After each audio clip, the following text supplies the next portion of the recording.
কুড়িগ্রামের উলিপুরে তিস্তা নদীতে যাত্রীবাহী নৌকাডুবির ঘটনা ঘটেছে।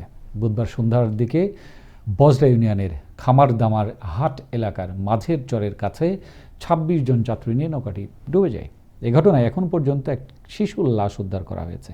নিখোঁজ রয়েছেন অন্তত ৮ যাত্রী। এছাড়া ১৭ জনকে জীবিত উদ্ধার করা হয়েছে।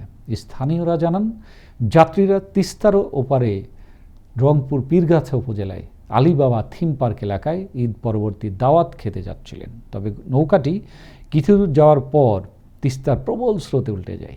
Ulipur fire service station incharge Abbas Uddin বলেন, নৌকাডুবির ঘটনা শোনার পর উদ্ধার অভিযান শুরু করা হয়। উলিপুর থানার অফিসার ইনচার্জ গোলাম মর্তুজা জানান, তিস্তায় প্রবল স্রোতের কারণে উদ্ধার কাজে বেগ পেতে হচ্ছে। কিছু রাস্তা যাওয়ার পরে নৌকাটা ডুবে যায়। ডুবে গিয়ে 18-19 জনের মতো লোককে উদ্ধার করা হয়। একজন মারা যায়, আরও 6-7 জন নিখোঁজ। গতকালকে 18 জনকে উদ্ধার করা হয় এবং একজন মৃত বাচ্চা। এখন পর্যন্ত 6 জন নিখোঁজ আছে।